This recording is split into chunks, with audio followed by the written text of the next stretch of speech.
जब भी नकारात्मक सोच आए और वचन आए, अगर आप उसको जवाब नहीं देंगे आप हार जाएंगे। याद रखना, कुछ लोगों के एक नकारात्मक सोच की दुष्टात्मा होती है, आपको पूरी तरह से नेगेटिव करके रखेगी। हर वचन सुनेंगे आप, पास्टर को सुनेंगे, ये आप लोग नहीं समझ पाएंगे। जो ऐसा व्यक्ति है जिसके लिए ये वचन है वो समझ पाएगा। उनकी बिल्कुल सोच नकारात्मक हो जाती है, उलट वचन के। ऐसा क्यों फिर, वैसा क्यों फिर, ये क्यों नहीं हो रहा, वो क्यों नहीं, मेरे लिए तो ये नहीं हो रहा है। और कभी भी इससे जगह ना दो। ये एक बड़ी दुष्ट आत्मा है जो आपको बड़ा घायल करती है। अगर गोलियत ललकार रहा था इजरायली लोगों को, तो पहले दाऊद ने शब्द बोले उसके सामने, उसको ललकारा, उसके वचनों को कैंसिल किया, फिर जाके यहोवा के नाम से वो आगे बढ़ा पवित्र आत्मा की सामर्थ से। युद्ध के मैदान में अगर शैतान मार रहा है, आप चुप करके ऐसे रहें, जब छुपे रहें, वो आपको मारता जाएगा और आप बॉक्सिंग आप हार जाएंगे, आप रेसलिंग हार जाएंगे। अगर आप उसका सामना नहीं करेंगे तो केवल छिपना नहीं है, आपको सामना करना है शत्रु का। तो यीशु के मुंह से क्या निकली? तलवार, मतलब परमेश्वर का वचन। वो अपने वचन से ही न्याय करेगा, वचन से ही उसने शैतान को भगाया। आपके मुंह पर कितना वचन है। मैं ये नहीं कहता हूं आपको नॉलेज कितनी है, समझ पा रहे हैं, मैं तो जन्म से मसीह हूं, बताओ कौन से आए तो बताऊं, कितने कितने में ये लिखा वो लिखा है। आपकी जुबान पर कितना वचन है, मैं उसकी बात कर रहा हूं। जो वचन आपकी जुबान पर नहीं, वो आपकी लाइफ में रेमा होकर पूरा नहीं होगा। क्योंकि जो वचन बोला जाता है वो रेमा है, जो लिखा हुआ है वो लागोस है, वो लिखा हुआ है, सबके लिए लिखा है। बाइबल सराहने पर रखने से, वचन याद होने से आपके लिए काम नहीं करेगा। उसे जब तक आप मुंह में रख के, अपनी जुबान पे रख के बोलेंगे नहीं, तब तक वो वचन शैतान को, हालातों को आपकी लाइफ से दूर नहीं करेगा। यीशु के नाम में अड़े और खड़े हो जाओ वचन पर कि लिखा है तो नहीं करना है तो नहीं करना।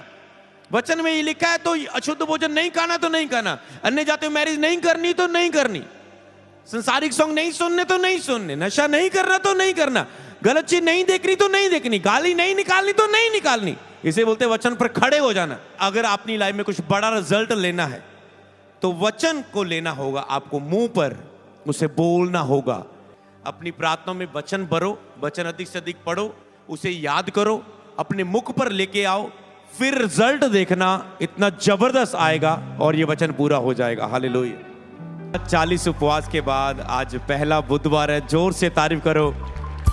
ऑनलाइन व्यूअर आपका स्वागत है कि आज की मीटिंग में आप मौजूद हो, जिसमें आज का वचन आपकी जिंदगियों को सेम नहीं रहने देगा। हालेलुया। तो अब एक बड़ा कार्य एक सफल हुआ, 40 उपवास चर्च के पूरे हुए ईस्टर के दिन, और परमेश्वर ने गुड फ्राइडे और ईस्टर सामर्थी वचन के द्वारा लोगों को छुड़ाया, लोगों के श्रापों को तोड़ा। गुड फ्राइडे के दिन परमेश्वर ने, क्योंकि यीशु मसीह उन श्रापित बना कि लोग अपने श्रापों से आज़ाद किए जाएं, और हमने उसके लिए धन्यवाद भी किया, क्रूस को याद भी किया और उसको विश्वास भी किया और उन घोषणा को भी किया, और परमेश्वर ने लोगों को श्रापों से आज़ाद किया। और ईस्टर वाले दिन परमेश्वर ने भविष्यवाणी के वचन दिए कि 40 उपवास जब आज पूरे हुए हैं, परमेश्वर ने 3 बातें बताई कि पहली बात परमेश्वर ने कहा, जो तुम सेवकाई के 9वें साल में प्रवेश होने जा रहे हो, ये 9वां साल सेवकाई का, मतलब 2025 में ये 9वां साल जो सेवकाई का है, ये फास्ट ग्रोइंग साल होगा। हालेलुया। जो लोग इस सेवकाई के साथ जुड़े हैं, जो पास्टर्स हैं, जो ऑनलाइन हैं, अगर ये सेवकाई का फास्ट ग्रोइंग साल है, आज ही मैं किसी अपनी स्पिरिचुअल सन के लिए फोन पर प्रार्थना कर रहा था और मैं उन्हें बता रहा था, अगर ये सेवकाई फास्ट ग्रोइंग साल है, ये 9वां साल सेवकाई का, तो तुम इस सेवकाई के साथ फेथफुल हो। तो मैंने कहा तुम पहले होंगे जो फास्ट ग्रोइंग करोगे, क्योंकि प्रभु ने यह भी बताया, जो विश्वास योग्य रहे इस सेवकाई के साथ, जो फेथफुल रहे, परखे के, विश्वास योग्य रहे, फेथफुल रहे, उनका हृदय कभी शक नहीं किया, उन्होंने विश्वास के साथ इस सेवकाई के साथ, इस मेंटरशिप के साथ, इस अगुवाई के साथ जुड़े। अलग अलग जगहें फायदे के लिए नहीं गए, उन्होंने एक विजन का हिस्सा बने। प्रभु ने कहा वो पहले होंगे जिनके लिए ये भविष्यवाणी पूरी होगी कि वो फास्ट ग्रोइंग देखेंगे अपनी आत्मिक जीवन में, अपनी सेवकाई में, अपने बिजनेस में, अपने परिवार में, हर एक हिस्से में, चाहे वो सेवकाई है, सेवकाई का कोई भी हिस्सा है, फाइनेंशियल हिस्सा है, गैदरिंग है, अद्भुत काम है, फास्ट ग्रोइंग हर एक हिस्सों में होगी। हालेलुया। प्रभु ने कहा था ये कौन सा साल है सेवकाई का जिसमें हम शुरू होने जा रहे हैं? मैंने कहा 9वां। प्रभु ने कहा 9वें महीने में औरत जैसे बच्चे को जन्म देती है, ये सेवकाई के लोग हजारों लोगों को जन्म देंगे। हालेलुया। और परमेश्वर ने कहा ये स्थान भी छोटा पड़ जाएगा, अगले स्थानों के लिए देखना शुरू कर दो, प्रार्थना करनी शुरू कर दो। तो आपको याद रखना है ये भविष्यवाणी के शब्द, जिसके आप भी हकदार हो, हिस्सेदार हो। तो इसीलिए आपको अड़े और खड़े रहना होता है। ये 40 उपवास की आशीष वचन थे। और दूसरा मैसेज प्रभु ने दिया था, 3 भाग पवित्र आत्मा ने दिए। दूसरा हिस्सा पवित्र आत्मा ने बताया था कि 40 उपवास के बाद अब क्या करना है। वो सारे प्रीच डल चुके हैं कि 40 उपवास के बाद शरीर की अभिलाषाएं जो सोई होती, मरती नहीं है, याद रखो, लालसाएं अभिलाषाएं वो सोई हुई होती एक तरह की, वो धीरे धीरे वो उठकर ऐसे एक्टिव होने की कोशिश करेंगी। और इसलिए मैंने बोला था कि पवित्र आत्मा ने चाहा कि हम क्या वो समय नहीं रहे कि आप समर्पणों के बिना, वाचाओं के बिना जीवन जिए। वाचा में ताकत है। 40 उपवास एक वाचा थी, प्रभु एक ही टाइम खाना है, इतने टाइम तक ही खाना है, बस आगे पीछे कुछ नहीं, वायदा करता हूं। एक तो होता आप कोशिश करते हैं नशा छोड़ के, कोशिश करते हैं चर्च रेगुलर आने की। एक होता है ठान लेना, कोई बुधवार मिस नहीं करना, कुछ भी हो जाए। मैं ऐसे ठानता था, कोई एतवार मिस नहीं करना। और कभी प्रभु ने मुझे संडे मिस नहीं होने दिया जब मैं प्रभु में बढ़ता था। समझ, ठाना हुआ था। जब सीखने का टाइम था कि जाना है, सीखना है, इस मीटिंग में जाना, लगातार जाना है, ठाना होता था। और मुझे पता कि जब जब मैंने ठान के कुछ किया है, परमेश्वर ने उसका अलग ही रिजल्ट दिया। आप कोशिश नहीं करते, आप वाचा की प्रार्थनाएं बाइबल में जिन्होंने भी की, बांधी, बेदियां बनाई, उनका अद्भुत अलग ही रिजल्ट था उनकी लाइफ में। इसीलिए अब 40 के बाद 21 दिन की वाचा बांधी गई है कि रोज कम से कम 1 घंटा प्रार्थना करनी है। अगर आप रेगुलर बिलीवर है, अगर आप कम कर पाते तो कम से कम सुबह 15 मिनट, दोपहर को 15 मिनट और रात को आप आधा घंटा कर सकते हैं। मतलब 1 घंटा कम से कम, 15 मिनट तो करनी ही है एक टाइम में प्रार्थना। इससे आपकी आत्मा विजन में रहेगी, स्पिरिट में रहेगी, क्योंकि आपने फास्टिंग तो छोड़ दी है। प्रॉब्लम क्या है, फास्टिंग खुलने के बाद लोग बिल्कुल शारीरिक हो जाते हैं, बिल्कुल। तो प्रभु ये नहीं चाहता कि आप यहीं से जाएं और पीछे वहीं मुड़ जाएं। तो इसीलिए ये 3 टाइम की प्रार्थना, खाने को तो आप इंजॉय करेंगे, कई लोगों ने खोल ले होंगे, कई लोगों ने धीरे धीरे आगे भी ग्रेस मांगेंगे, कई लोग कुछ दिन बीच में रखेंगे। तो पर ये 3 टाइम प्रार्थना आपको शारीरिक नहीं होने देगी, आपको आत्मा में बढ़ा कर रखेगी, बदल के रखेगी। और मैं आपको इसे रिपीट क्यों बता रहा हूं, अब मैं बताऊं। मैंने लाइव होकर दोबारा नहीं बोला कि इसके लिए अलर्ट रहो, सारी टीम को भी ये था। पहले मैं देखता था लोग कितने सीरियस है, ये खुद क्या करते हैं, पर मैंने कहा मैं बार बार अलर्ट करूंगा। अगर मान लो चर्च की टीम यहां पर आती, सेवा करती है, तो उनको भी दोपहर में ब्रेक है कि आपने 15 मिनट कम से कम आपको ब्रेक है कि आप अपनी पर्सनल प्रेयर करें, जाकर ग्राउंड में किसी भी कहीं भी कोने पे बैठ के किसी भी प्रेयर रूम में आप अपनी 15 मिनट प्रे करता, जो आपका भी 3 टाइम वाला प्रार्थना का हिस्सा पूरा रहे। हालेलुया। तो इसीलिए ये मैं बताऊं, आपको करना ही करना है, इसे वाचा की तरह। अब मैं इसके विषय में अगला पॉइंट बताता हूं। अगर ये चीज ना बताता आप इसे नहीं समझ पाते। ओके, बैठ जाओ। अब आप एक चीज बताओ, अगर मैं दोनों में से एक चीज चुनने को बोलूं, कौन सी महत्वपूर्ण है, आप बताएंगे। प्रभु के सामने आपके 40 उपवास मतलब खाना छोड़ना महत्वपूर्ण है, जहां प्रार्थना करना आपका महत्वपूर्ण है परमेश्वर की निगाह में? बताओ। ज्यादा बात जो आएगी वही चीज होगा। ओके, प्रार्थना करना। तो समझ पा रहे हैं, इस समय जब 21 दिनों का आप ये वाचा बांधेंगे प्रभु के साथ प्रार्थना करने की, क्योंकि ये आप हो सकता है कि उपवास में भी कई लोगों ने इतनी प्रार्थना नहीं की होगी जितनी अब करेंगे वो, क्योंकि प्रभु ने 40 फास्टिंग में ग्रेस दी है उनको ये करने का। वो अब जब आप प्रार्थना करेंगे, ये प्रभु के लिए बहुत महत्वपूर्ण है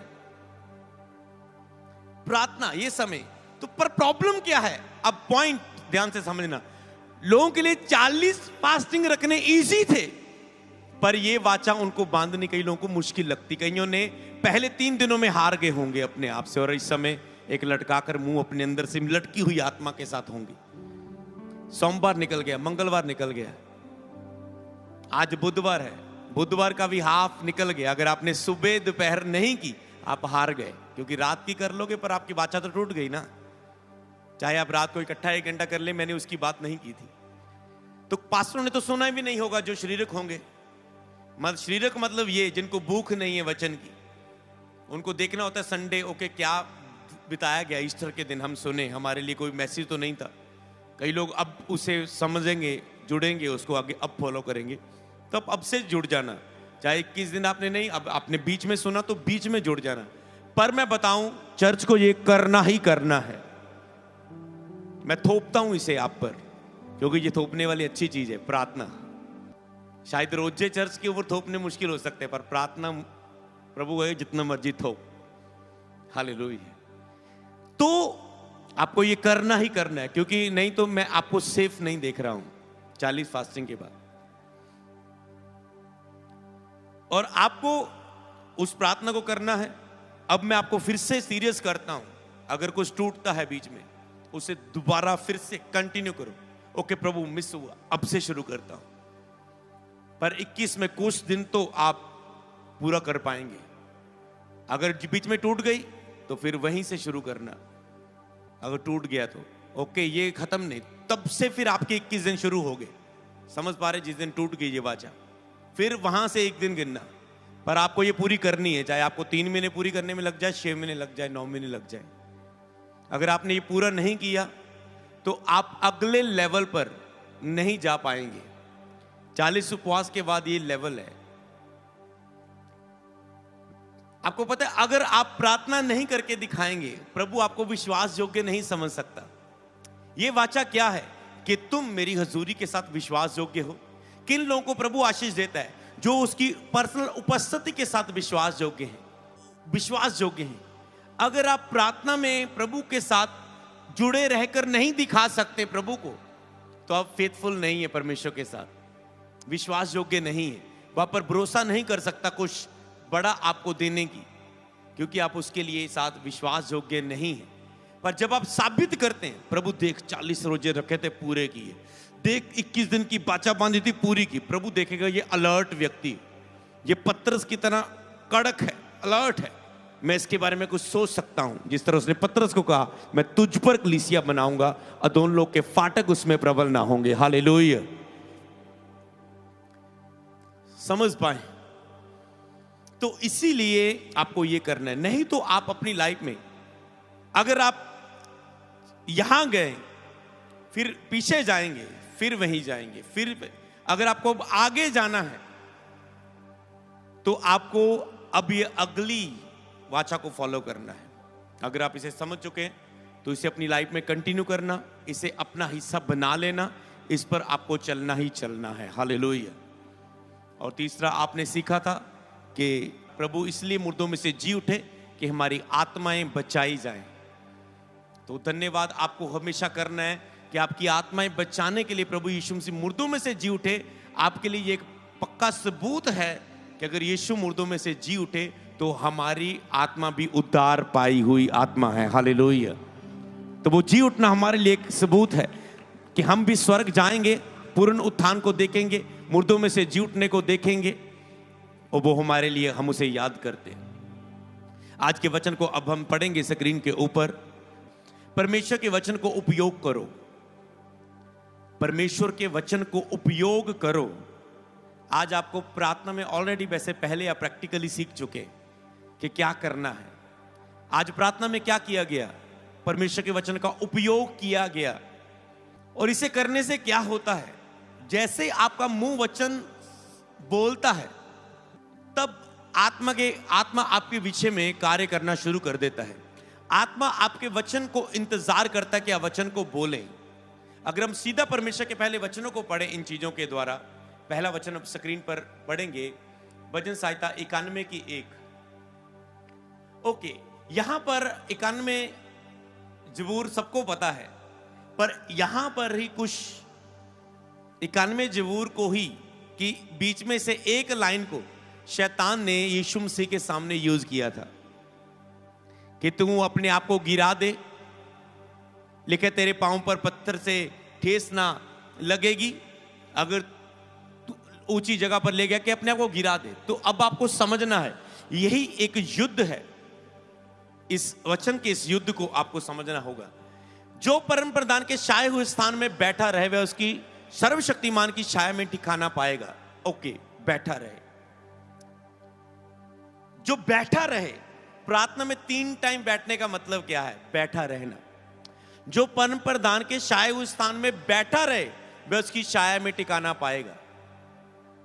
मतलब आपको निरंतर प्रभु की उपस्थिति में रहने वाला जीवन बनाना है। अगर आप साल में, मैं आपको बिग सीक्रेट अब बताता हूं, ध्यान से सुनना आंखें खोल के। साल में आप 365 दिन फास्टिंग नहीं रख सकते। सब लोग समझ पा रहे हैं? 365 दिन सारा साल नहीं आप फास्टिंग रख सकते, ऐसी जैसी आपने 40 में रखी थी। कोई कोई रख सकता है, मान लो किसी ने रखा भी हो, कई रखते भी हैं। जैसे कई पास्टरों ने बोला, कहता मैं 1 साल का मैंने फास्टिंग रखा। मैंने कहा, कहता मैं जी बहुत कमजोर हो गया और मैंने 1 साल का फास्टिंग रखा। मैंने कहा इतना लंबा क्यों रखा? मतलब बुरी बात नहीं, वैसे पूछा क्यों रखा। कहता है फास्टिंग के बिना प्रेयर ही नहीं होती, क्या करें? कहते फास्टिंग के बिना मैं प्रेयर ही नहीं कर पाता हूं, और इसलिए मैंने कहा फास्टिंग रखूंगा पूरा साल। मतलब लाइफ पे टिक गई है फास्टिंग पर। अब मैं हल बताता हूं इस चीज का, समझ पा रहे हो? हाँ, जिन्होंने किया उन्होंने अच्छा किया, पर कईयों ने फास्टिंग रख के भी प्रार्थना नहीं कर पाए, उनका क्या बनेगा? फिर तो कोई हल ही नहीं रहा, फिर तो शरीर पाप गिरना चलता रहेगा। तो आप फास्टिंग नहीं रख सकते। अब आपको अपनी आत्मा को ऐसा ट्यून करना है कि आप फास्टिंग के बिना भी 3-3 टाइम प्रार्थना कर पाए, 6-6 घंटे 7-7 घंटे प्रार्थना कर पाए। आपको यह ग्रेस हासिल करनी है और यह सीखना है। हालेलुया, समझ पाए? आप सारा साल फास्टिंग नहीं रख सकते। तो आपको अब 21 दिन को एक कितना महत्वपूर्ण है, अब आप समझ पा रहे हैं कि अब आप फास्टिंग में नहीं है। किसने रखनी है रखेंगे, कई लोग 2 हफ्ते की, 3 हफ्ते की, 4, या मीटिंग वाले दिन 1 दिन पहले, वो आपका पर्सनल शेड्यूल बीच बीच में रहेगा। फास्टिंग के बिना भी, इसका मतलब ये नहीं कि आप फास्टिंग के बिना 21 दिन पूरे करो। आत्मा आपको अगुवाई करे, बीच बीच मांगे। आपकी आत्मा की नीड है, हर एक की अलग नीड है, जरूरत है। पास्टर का डिफरेंट माहौल है, विश्वासी का डिफरेंट है, जो पाप से लड़ रहा है उनका डिफरेंट माहौल है। तो हर एक का डिफरेंट मुद्दा है। आपको बीच में 21 दिन में मांगना है, बीच में पवित्र आत्मा मुझे और फास्टिंग की ग्रेस दे। अब 40 के बाद 21 दिनों के लक्ष्य में मैं कौन सी फास्टिंग रखूं जिसमें मैंने प्रार्थना की वाचा बांधी है। जो अगर आपको आत्मा में नीड महसूस हो रही है तो पवित्र आत्मा की सहायता से इसे जरूर रखें। जब भी उपवास रखे, पवित्र आत्मा की सहायता से रखें। शरीर से कई बार आपके फास्टिंग शुरू नहीं हो पाते। आपको लग रहा है ओ ये कमजोरी पर मैं जीत नहीं पा रहा हूं, ओ मैं ऐसा करता हूं 7 दिन कुछ नहीं खाऊंगा, फास्टिंग रखता हूं। आप खोल लेते, तोड़ लेते, रख ही नहीं पाते, सोचते ही रहते, क्योंकि आप कोशिश कर रहे हैं। इसलिए पवित्र आत्मा की ग्रेस मांगनी, प्रभु की और सहायता मांगनी है, उसी से आप उपवास रखें। और जब आप 21 दिनों में परमेश्वर के साथ उसे बढ़ रहे हैं, तो अब आपको इस लेवल पर आपको आना है कि आप पेट भर के खा रहे हैं पर आपकी प्रार्थना भी मेंटेन है। आप 3 टाइम प्रार्थना में भी बैठ रहे हैं, समझ पा रहे हैं? आप सुबह की प्रार्थना कर रहे हैं, ब्रेकफास्ट ले रहे हैं। आप दोपहर को पहला अपना प्रार्थना कर रहे हैं, आप लंच ले रहे हैं। आप रात की प्रार्थना कर रहे हैं, फिर डिनर ले रहे हैं। चाहे डिनर लेके प्रार्थना करो, चाहे लंच करके प्रार्थना करो, वो आपका पर्सनल शेड्यूल है। समझ पा रहे हैं? सबको जय मसीह की। मैं जतिन बब्बर और आप देख रहे हैं मसीह परिवार चैनल। जैसे कि आप सब जानते हैं कि मैं इस चैनल पे प्रभु के अलग अलग दासों की वीडियोस डालता हूं। तो अगर आपको हमारा चैनल अच्छा लगता है तो आप इस चैनल को ज़्यादा से ज़्यादा सब्सक्राइब जरूर करें, ताकि आप प्रभु के वचन को सुन सके। वीडियोस को ज़्यादा से ज़्यादा शेयर करें, ताकि जिन लोगों तक वचन नहीं पहुंचा उन तक भी वचन पहुंच सके। सबको जय मसीह की। एक बार मैं आपसे दोबारा कहूँगा कि इस चैनल को सब्सक्राइब जरूर करें और वीडियोस को ज़्यादा से ज़्यादा शेयर करें। जय मसीह की।